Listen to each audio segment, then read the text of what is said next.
Okay, we're on, right? Yeah, but we are still not live. I Oh, will. okay, Okay, let me I know. will.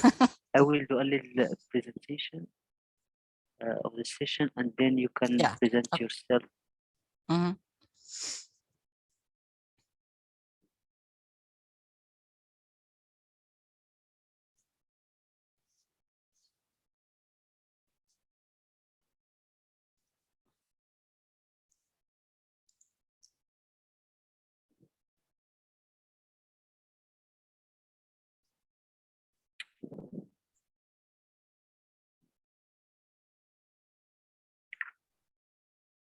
Good evening, everyone. Welcome to the first online session in January webinars. We will start this session with another amazing educator from Greece. So tonight we have Mary, who is going to talk about a lot about some useful teaching and classroom practices. We would like to see if you can hear us, and you can type in the chat box in the comment section where you're from, and you can present yourself. So good evening, good morning, good afternoon, wherever you are. Welcome to this new online session. So as I said, we will talk about some useful practices with Maria. So hi Maria, welcome again. Hello, Aziz. Hello, everyone. It's been an honor to be here with you all tonight. And before we begin, I'd like to extend my wishes to all of you for a happy 2022.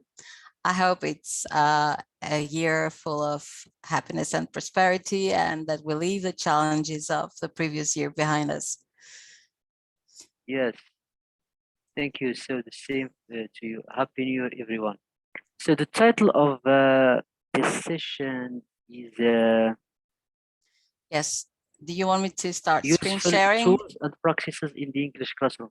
Yes, Maria, before you start sharing, I just would like to remind the audience that the mission of Everyone Academy is to connect educators together to learn from each other, and especially in these very challenging times. So Maria, you can do a little introduction about yourself, and maybe you start sharing if you don't mind. Yeah, I'll do that simultaneously. Good. So let's get started. Okay.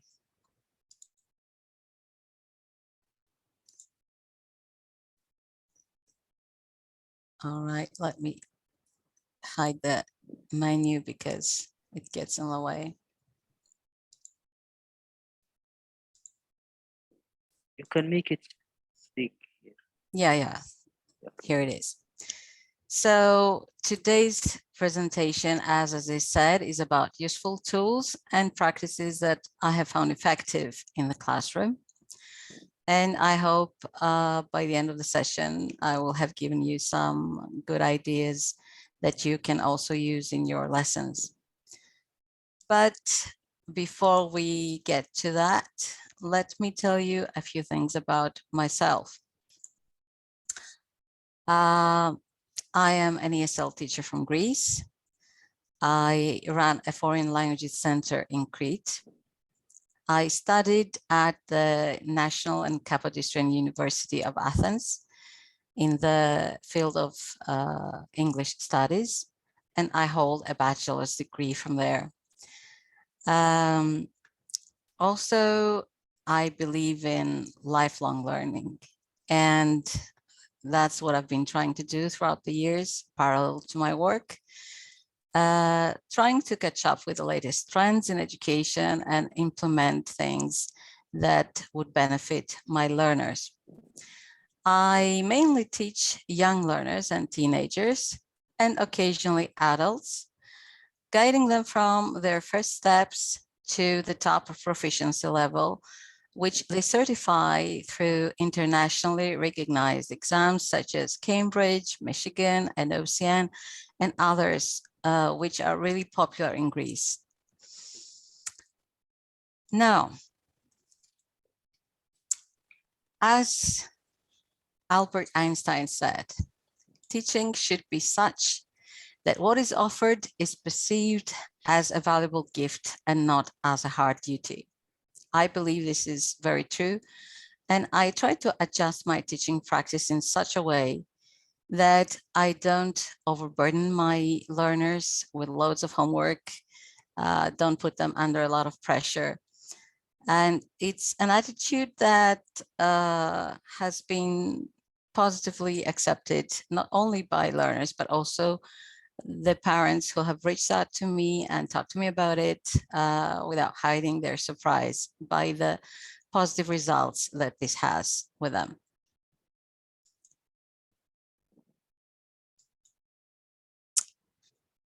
Now, as technology became an integral part of our daily life, I realized that it's important to use it in my teaching practice more and more. And this became particularly helpful during the pandemic, which changed things in education overnight and every other aspect of our daily life. So what I found out is that it's a good idea to use an LMS platform and also online tools in your teaching practice.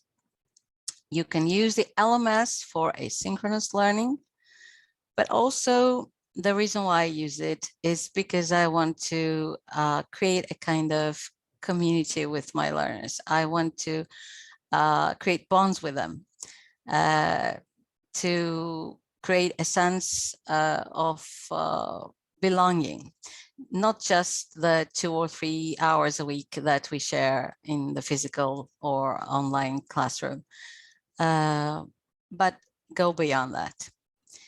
And of course, online tools are very motivating, especially for younger learners. They can make teaching more effective. They can help students collaborate and keep engaged. And all these have only positive outcomes.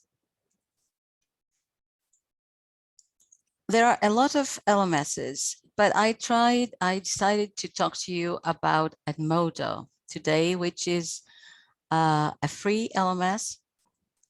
It's very easy simple to use. And it's a platform where you can connect with parents and students and promote learning in a safe environment, which is also something very important when it comes to young learners, especially. So I urge you to create a free teacher's account and start exploring the possibilities that Edmodo offers. There are a lot of different ways that you can use Edmodo. You can create your own courses. You can upload educational materials. And I'm talking about any kind of educational materials that you may have in mind. You can share videos, you can share articles, you can share links. You can share anything that you have in your system. You can create classes where different classes for different age groups, a different level of students, students with different level of English.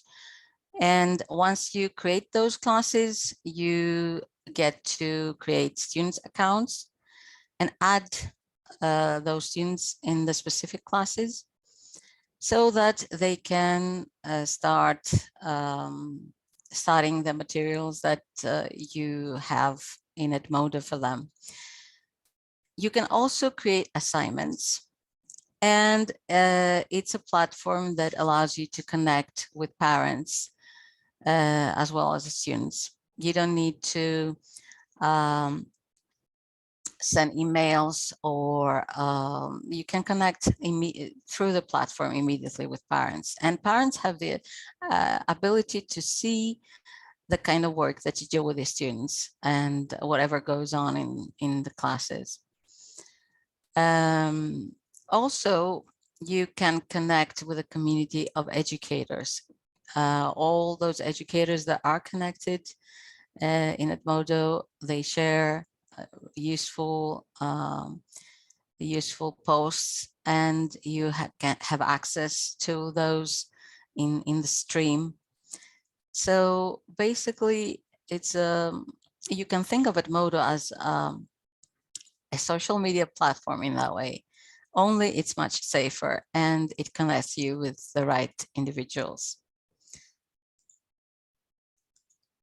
Some more features are the one you can, you can make announcements and posts, and you can schedule the time and date that these posts appear in your class stream. You also have the possibility to upload badges that you have created and reward your students with those badges when they complete, for example, their weekly tasks in the course that you have created, or when they complete their assignments. You can find in Edmodo a games and apps section, which you can use whenever you have free time with your students, because as I said earlier, young learners love playing games. So they find it's an interesting feature for them.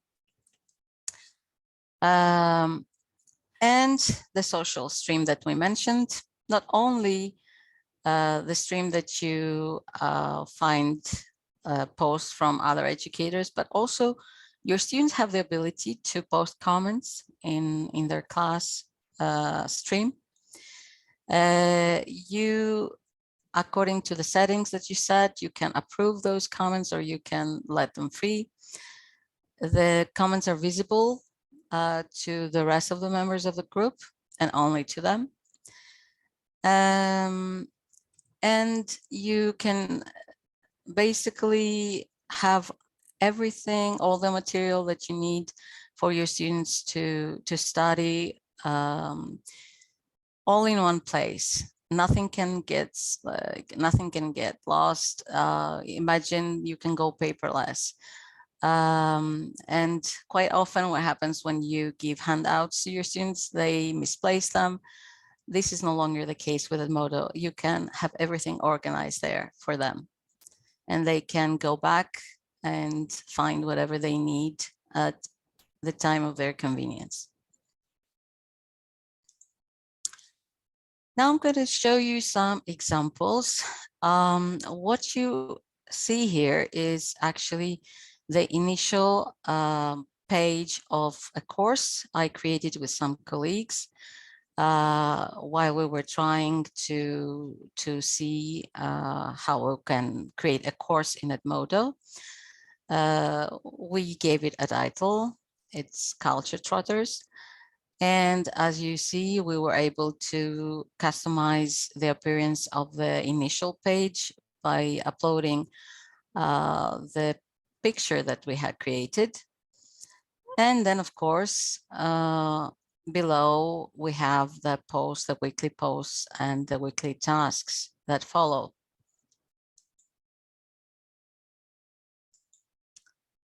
I'm not sure if you are familiar with Edmodo. Have any of you ever tried it?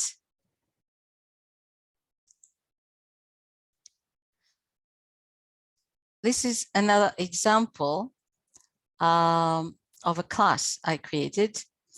As you can see on the menu on the left, you can go directly to posts in the class.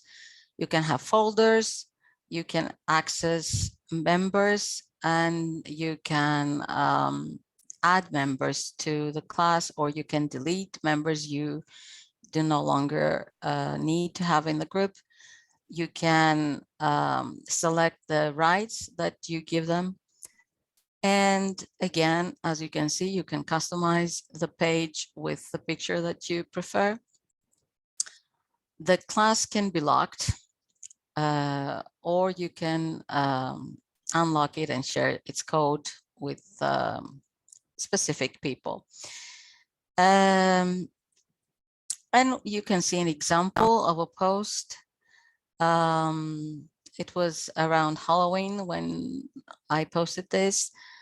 And it's a great opportunity for the learners to learn more things about special celebrations and festivals.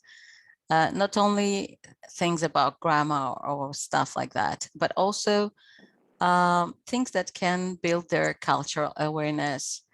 Halloween is not a custom that we have in Greece, but with activities and suitable material, I was able to get my learners a lot about it and learn new vocabulary about it and also have fun.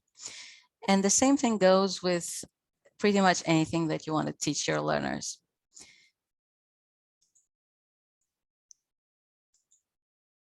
You can create assignment and quizzes, as I said earlier, and all you have to do is just go to the blue button here, which says create, and you can choose if it is an assignment that you wish to have or a quiz, and follow the instructions, and you can set it up in no time at all.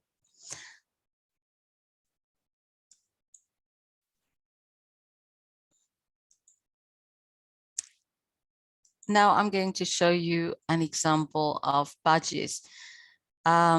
These were badges that were created for the course Culture Trotters, and a weekly badge is assigned to students who successfully complete the tasks of the week. It's a feature that all learners like to have. They like to have some kind of recognition for their work. So I think it's great that Edmodo gives you this possibility.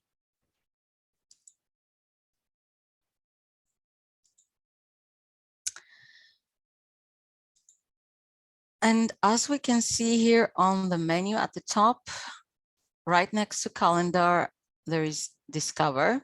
When you click there, you enter this page where you can find the games and apps that exist in Edmodo. And you can choose some of those to use with your students when you have some free time. You can also see here the messages tab, and that's where you click when you want to get in touch with the parents or with students.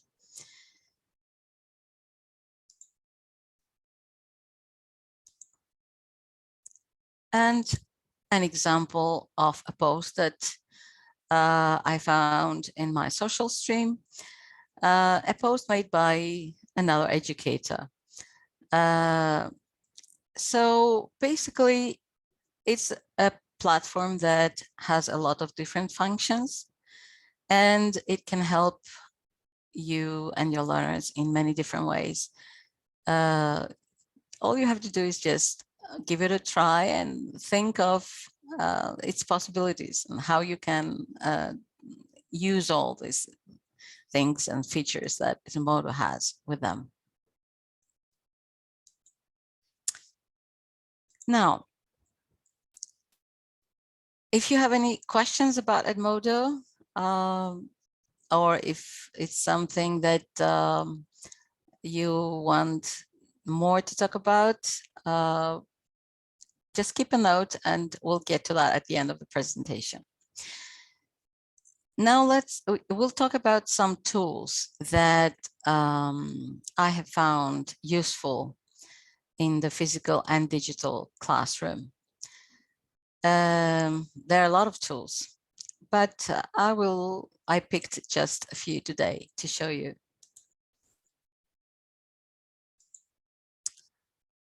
In conjunction with your LMS, you can use a tool called Quizlet. Do you know Quizlet? Have you heard about it?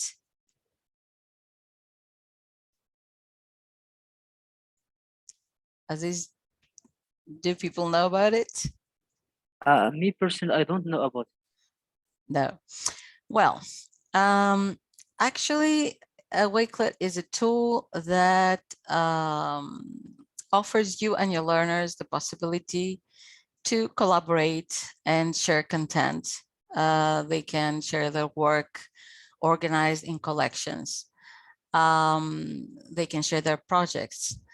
There are a lot of different layouts that you can use when you create a collection.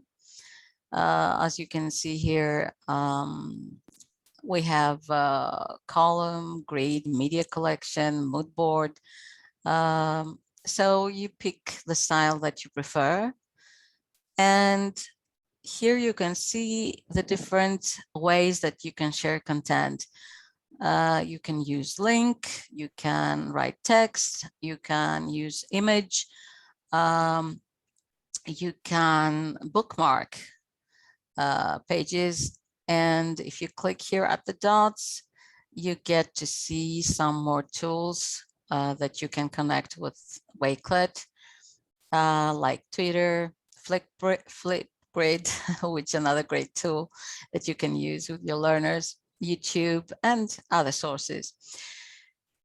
So what I basically do is I create a collection where I add my learners as collaborators, and they can start uploading their work and projects. They can comment on others' work. They can receive comments. So basically, we use Wakelet for the learner's work, and we use Edmodo for extra material that they can use for asynchronous study.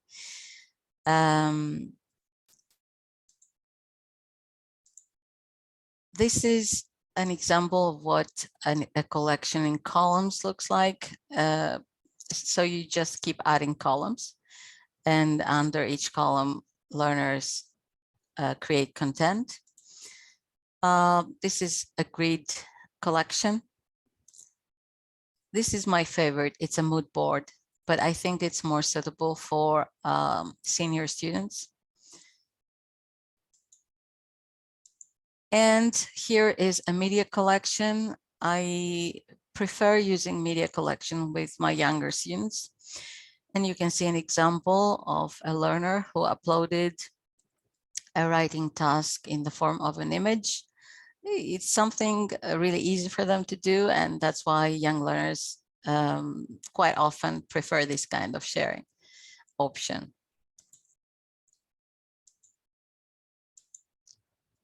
This is another media collection. The learner here posted a Google Doc. So it's basically up to the individual learner to choose the way they prefer to share their work with others.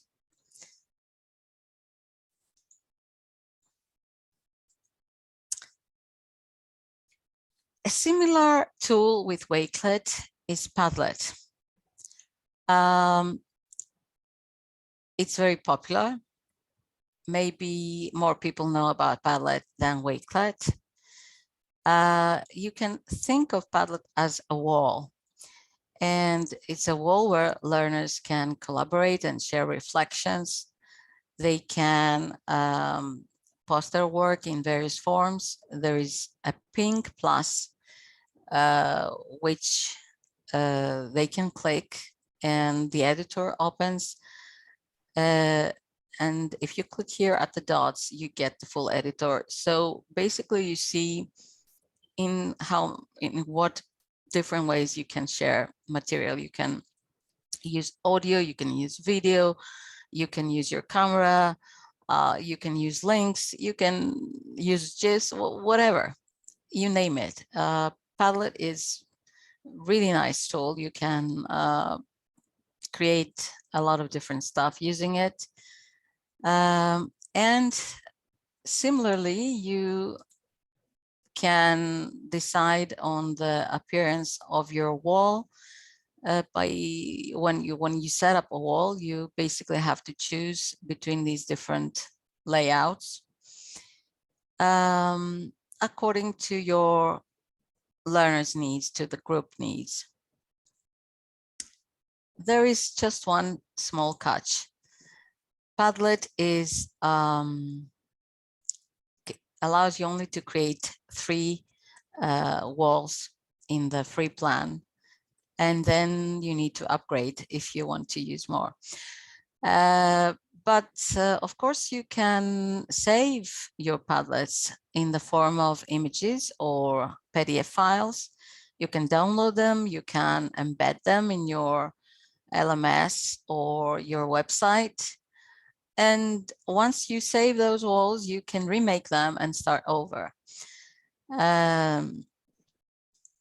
Here are some examples of Padlets I have created with some learners. And as you can see, they choose different ways of sharing their work. I particularly like this one, which is a wall created by very young learners who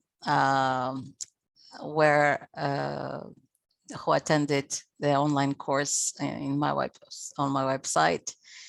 And they were really enthusiastic about using Padlet, and they tried sharing content in many different ways. They used Vocaroos, they used audio, video, shared files in many different forms. You realize that working and creating material, and especially writing assignments, becomes much more interesting when you use tools like that. And it's kind of a more playful way to learn. And nothing gets misplaced. It's all neatly organized in one place. And you have the chance to show your work to your peers. You can get ideas from your peers, and you can better yourself at the same time. So I think it's great to use tools like that.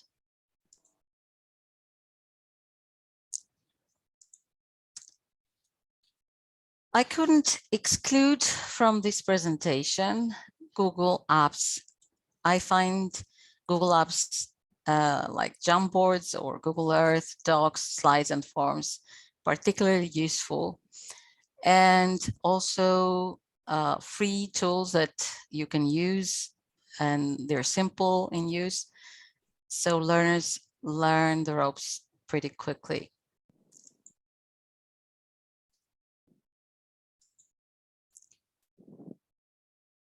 Are you familiar with Jamboards?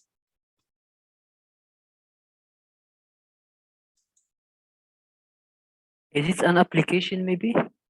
Yes, you can find Jamboards in in the collection of all Google apps that you find once you open a page on Google. And Jamboards are similar to Padlet walls, only they're simpler. The tools that you can use are limited, but they're great for classroom collaboration during your sessions. You can use a pen, you have a rubber, you can use sticky notes. This is a sticky note. It comes in different colors, and students can use them to write.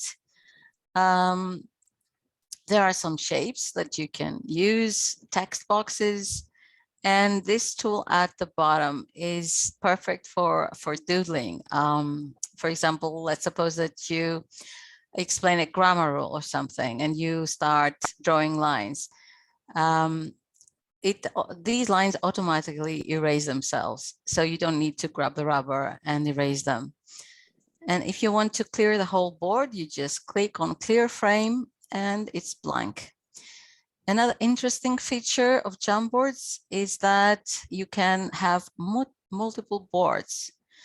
So, for example, when I created this About Me board and I asked young learners to write a few things about themselves and find relevant pictures and basically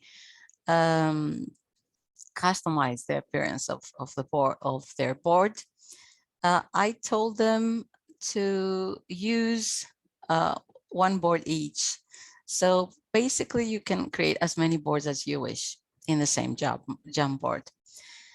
And sharing options are pretty easy and similar to all other Google apps. You just click here and you pick the settings that are suitable for you.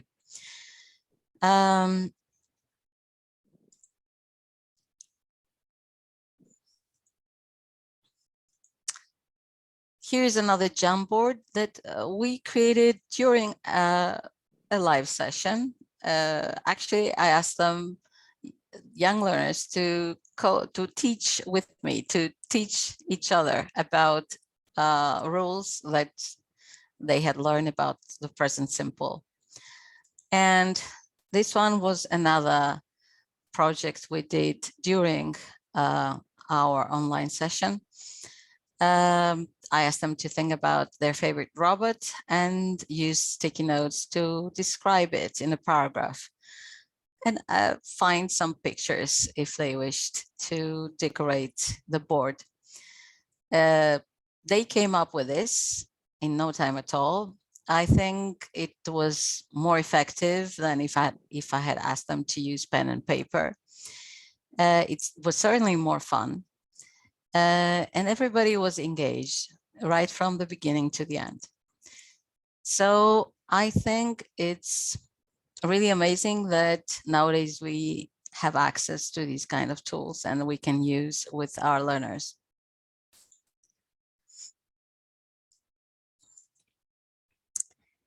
Another tool that I like to use at times to spice up my lessons is Google Earth. Actually, I can think of a better way to get students more interested in the lesson and things that are mentioned in the lesson than visiting a place and seeing what it's actually like in reality and start a class discussion about that place. After students get the chance to actually get the feel of what it is like to be there. So for example, when we were talking about London, I used Google Earth and we traveled to London. We saw the sights. This is an aerial picture, but you can get really close up pictures. You can actually see buildings from very close look, as if you were there walking in the streets of London. And you can get pop-up pictures with the places that you're looking for and some specific information. So this is pretty interesting. And as you can imagine, all learners are glued to what they see. They are ready to interact and get into discussion about these places. And the lesson becomes something really interesting and live, not just something boring.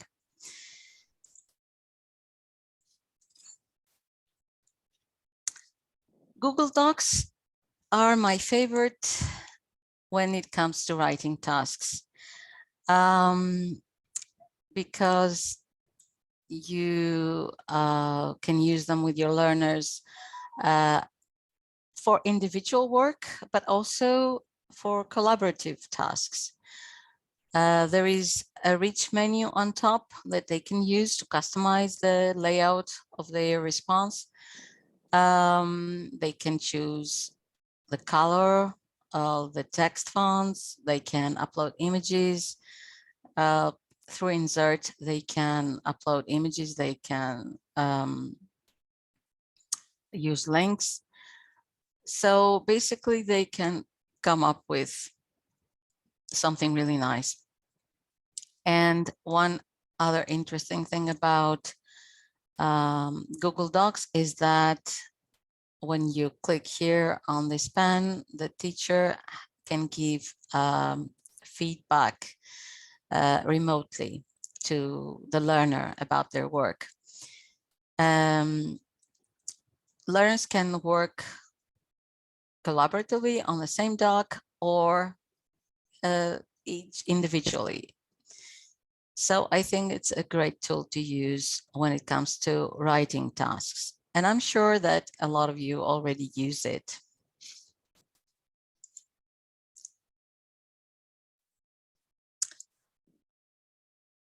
When you want something more impressive, when, for example, you want to create presentations, then you can choose Google Slides. They have more rich features and more impressive layout that you can customize. And I use it for collaborative presentations with my learners. This one was done also in class. I had asked learners to think about their favorite pet or an animal that they like, find a picture and write a few words about it. And in no time at all, they came up with some really terrific slides. I think that it was interesting for them, and they did much better than they would have if I asked them to write on their notebook. And here are some other collaborative slides that learners created, not during our sessions, but in their own free time. And of course, all these have similar sharing options like Google Docs and other Google Apps.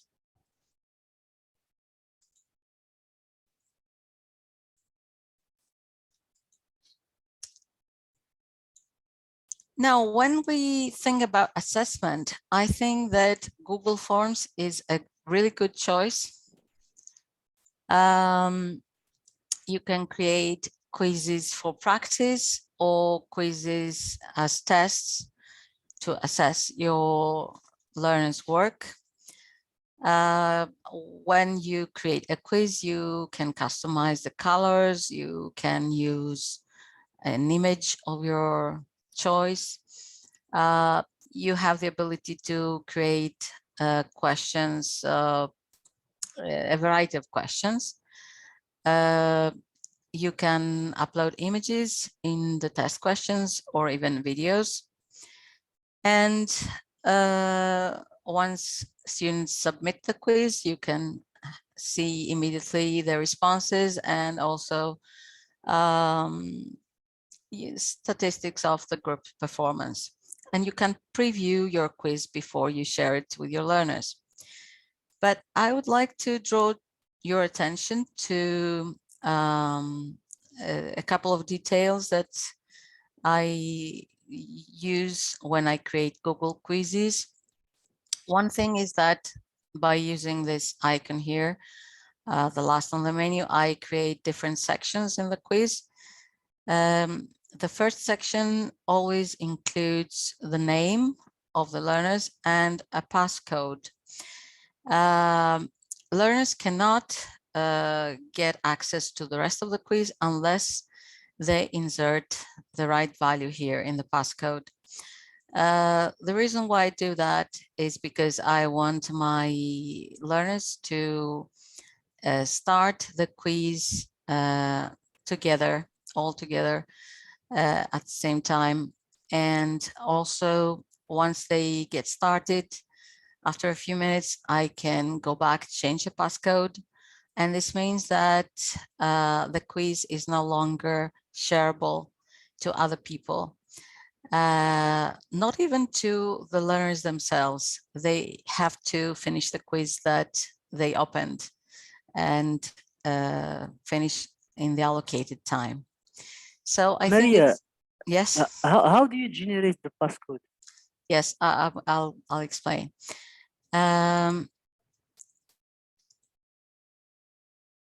When I create the question with a passcode, from these dots here, you get to choose the right answer. So basically, I set a phrase, a meaningful phrase, something memorable that learners can remember and type in, or a simple word.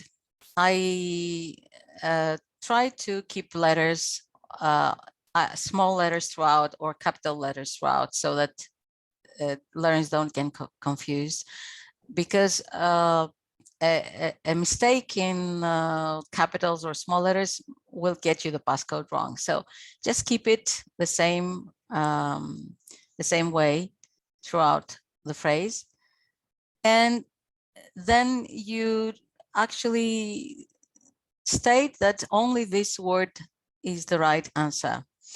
If they provide the right value, they can proceed to the rest of the test. If they don't get it right, they can go to the next sections. And I also like to divide the test questions in sections in case something happens, like a power cut or something, so that they don't lose the whole test. They can continue from the section that they finished.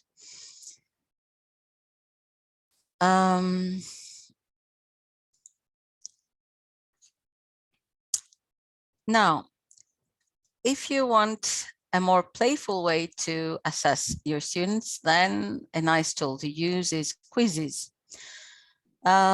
Quizzes has a free version and a paid version, which is, of course, has more rich features.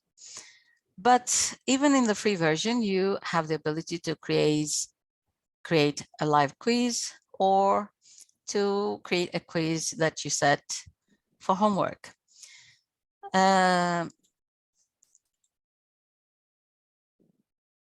When it comes to the live quiz, you can choose between the classic mode or the instructor paced. If it's instructor paced, then it's the instructor that makes sure that everybody progresses through the questions together.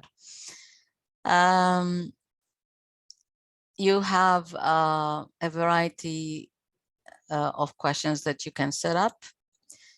And what it actually looks like is like this. I mean, the answers come in colorful tabs. And if it is a live quiz, once you tick the right answer, you get a green tick. If it's wrong, you get a red cross. There's also music that makes it more interesting and lively. When it's live, you also get some flashing lights and sounds that make it more interesting for the learners. You can see your total points, and when you finish, you see how high in the scale of the participants you managed to climb. Now, something really interesting, important when it comes to teaching is gamification. I think that we need to use this in our teaching practice as often as possible, because it makes learning easier, and it's a pleasant way to do so.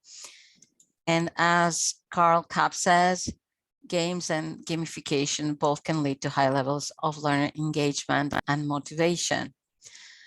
There are a lot of tools that you can use for games. I'll talk about one of my favorites, which is Quizlet. Basically, you can use Quizlet to help your learners with vocabulary acquisition or consolidation. You create a free account and you start creating sets, like here on the left, or you can organize your work in folders. And basically, you create flashcards with the term and the definition, and you can use a picture to make things like a visual prompt that gives away the answer in an instant. There are a lot of different modes that you can practice those flashcards. As you can see here on the menu, a lot of different games that you can use. Flashcards, learn, write. There's even a test and a couple of games like Match and Gravity at the end. All learners really love playing those games, and they go crazy about the live Quizlet game. I think though that Live Quizlet is available only in the pro accounts, but even so, it's not really costly. It's you can get a pro account with very little money. So when you try to set up a live Quizlet, you have to select the mode that you prefer. I usually try this one, the classic one. And then you get to decide the way you will play as individuals. That's what we prefer when we're online, or in teams. If you are in the physical classroom, it's a good way to use this one. It's really fun. And then you have to select the way the questions will appear and answers, either with the term first and then definition, or vice versa. Once you choose the right settings, there is a code that is generated and is shareable with the learners. They can go to the Quizlet app in their mobile devices, or they can open the Quizlet in the Google bar and type in the code. Once they enter, they're prompted to give themselves a name. For the sake of this example, I created this live Quizlet with me and a friend.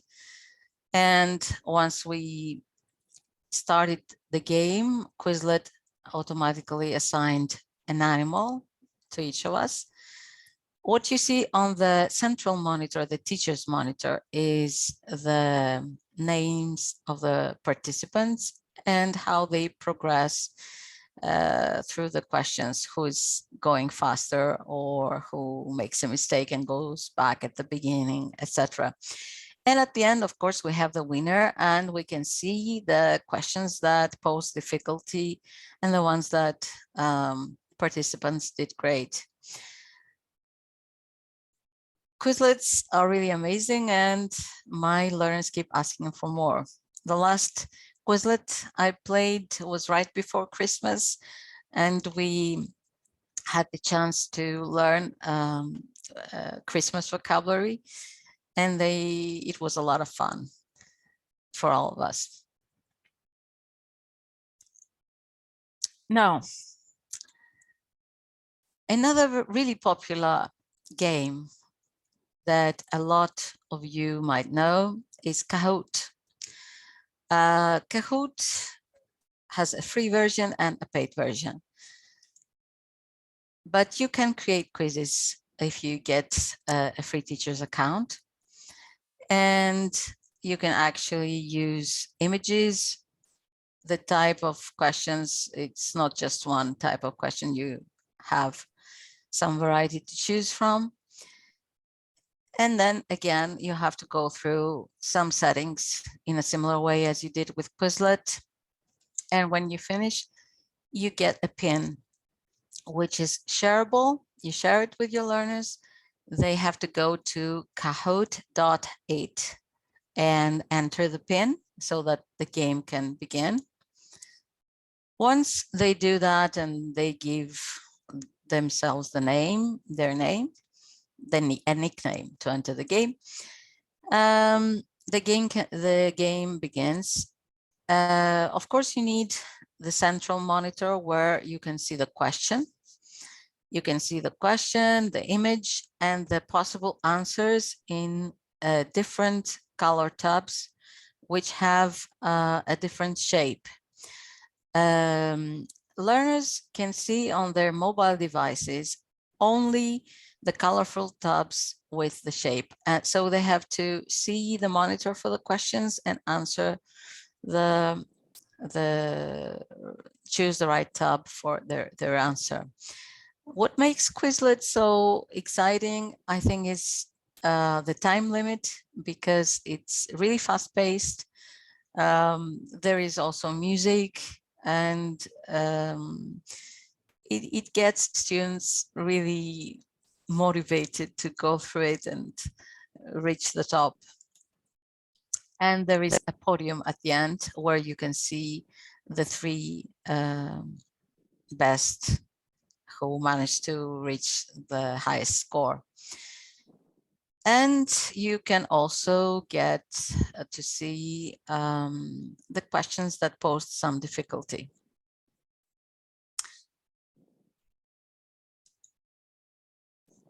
Another tool that I like to use in my sessions is word wall. Actually, I use that whenever I have few free minutes in my sessions. And you can play many different kinds of games. The problem is that Wordwall allows you to create only up to 4 or 5 free resources. But the good thing about it is that there is a community tab where resources created by other educators exist. So you can find a lot of different games, others related to grammar, others to vocabulary, to festivals, and they're really fun. For example, you can see this a wheel game here, which is an excellent game to play and get your students to talk. They have to spin the wheel, and when it stops, they have to answer a question.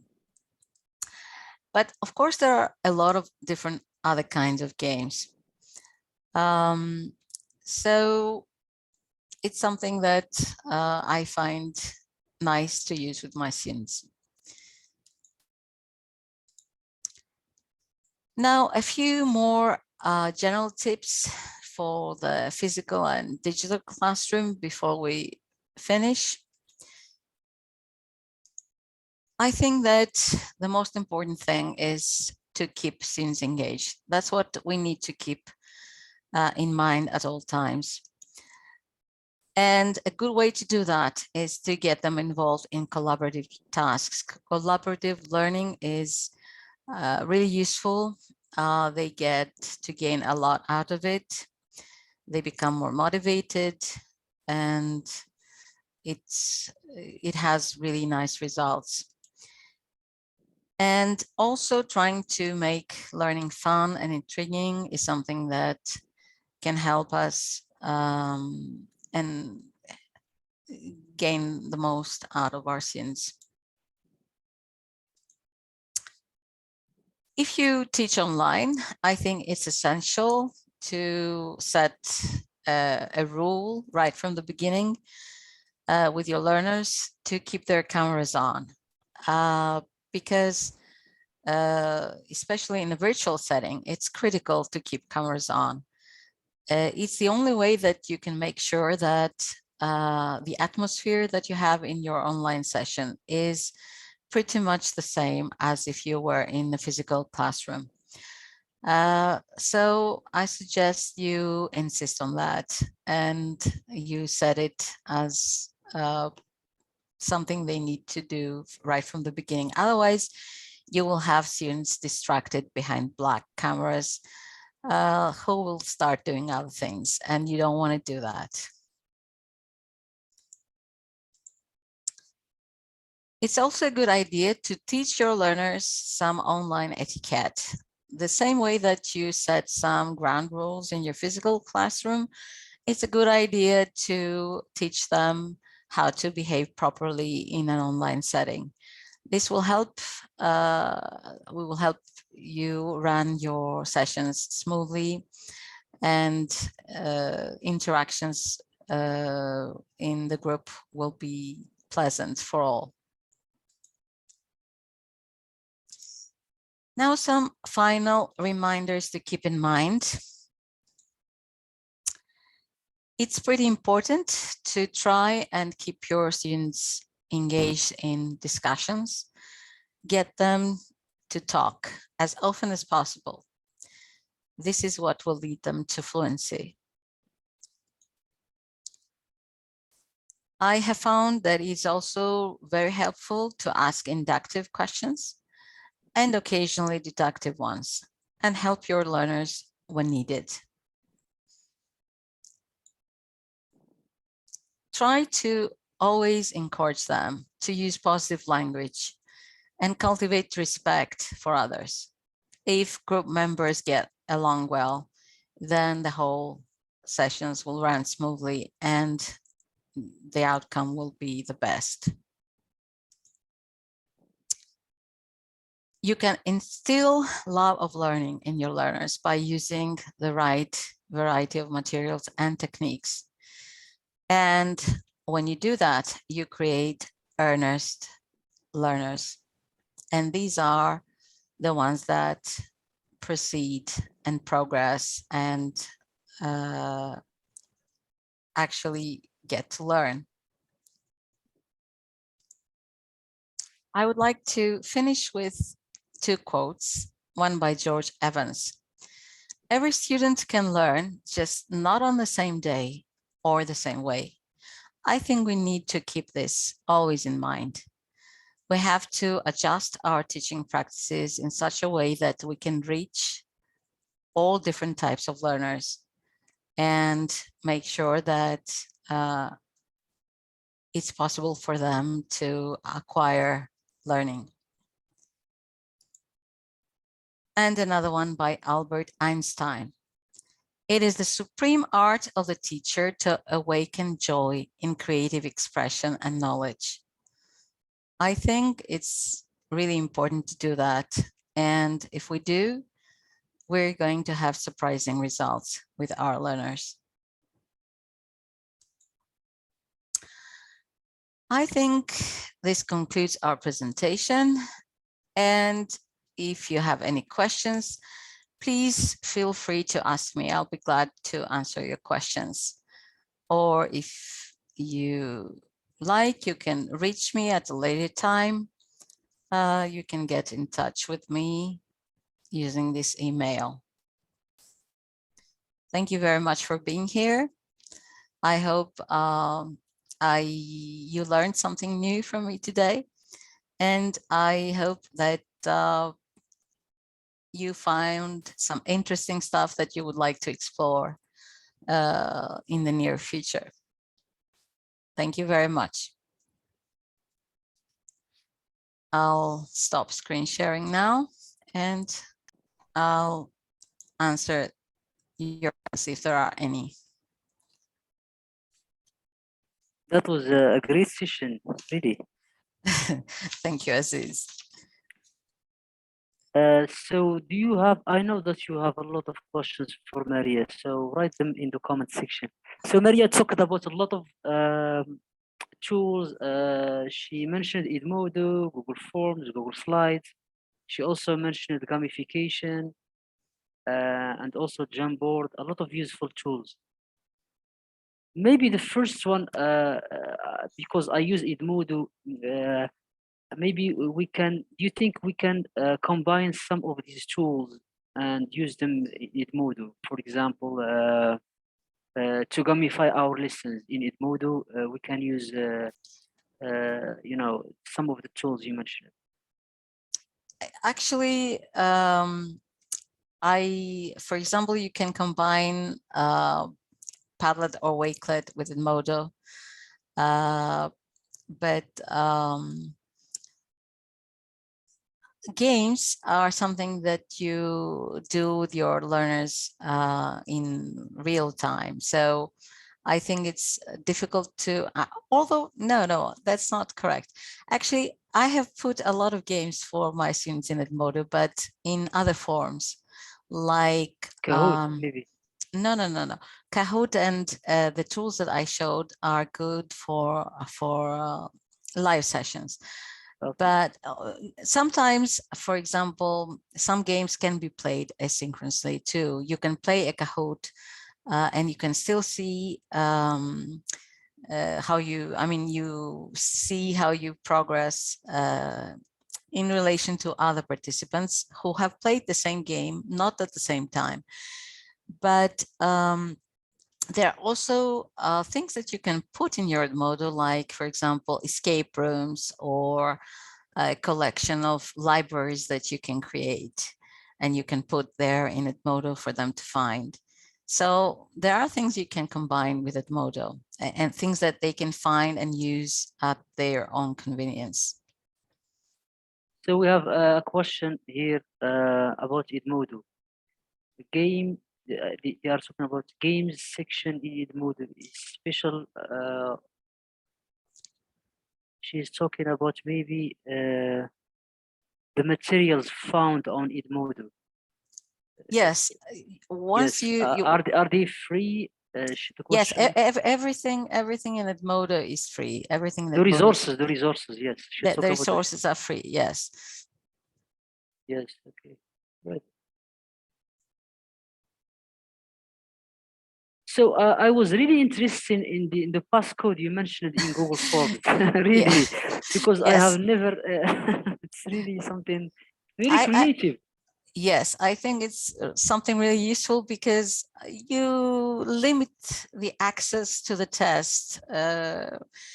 You don't have the test, circulating around from student to student, or they don't get to access it and do the test whenever they like. They have to do it the time that you set it, because otherwise they won't be able to go inside and do it. Yes, that's great. So I used also the Google Slides, but sometimes when you try to make the slides like a PowerPoint presentation, we meet some problems, technical problems. They are good for making the slides, but when you show the slides, You face problems. Well, yes, sometimes I use them personally, but I face this problem. Or maybe I should get more practice in this area. yeah, when you use tools, you have to be prepared for some glitches, but when you persist, there's always a way to solve problems. Erdogan, what's your question? Because we read your question, but can you rewrite your question, please, Erdogan?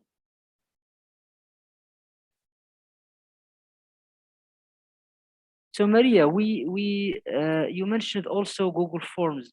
Do you like to generate digital certificates for your students using the Google Forms I as like a to I as like a to way to motivate them? not Google Forms. No, I use other tools for certificates. I like to use Canva a lot.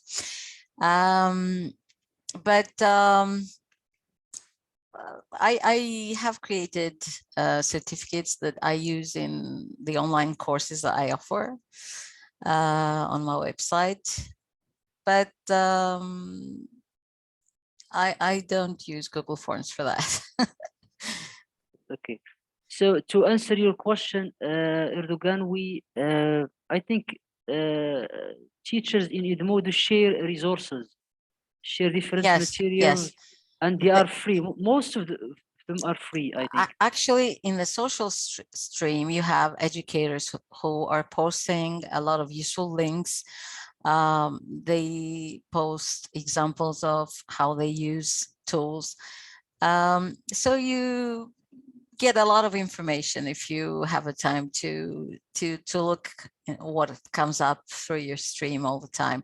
And you can find other courses that are free that you can actually take these courses. Yes, yes. Okay. And I also like the idea about creating badges. You know that Edmodo offers you so many badges, but there is also the possibility to create your own badges, Yes. or maybe to edit them, right? Yes, you can you can use Edmodo and what it offers, but for example, the badges that I showed you were created elsewhere, and we just uploaded them in Edmodo. Which is okay. Maria, that was really a very interesting session. Thank you so much. Thank you too. It was a real pleasure being here with you. You're doing a great job with Everyone Academy. Thank you. So do you have any maybe final tips or Yeah, comments? well, I think that teachers should teach from the heart. And that's basically the golden rule. And once they do that, they will find ways to make things possible. Yes, that's really good advice. when you, especially when you teach something you like, you love. So you Right. always try to find the creative ways to teach and Right. And not only find creative ways, but you can adjust according to your specific learner's needs. You really can't apply everything for everyone. You need to adjust every time according to the individuals that you have. yes, learners are very different, as you have mentioned. And we need to take this into consideration when planning lessons and yes. So Maria, thank you so much. We hope to have another session with you and about your academy maybe, or creating the courses. You said that you create courses in your website, which is good. Yeah, I just began doing so, yes. Wish you good luck in this project. Thank you. So thank you, Maria. Thank you. Bye, everyone. Bye bye. Bye.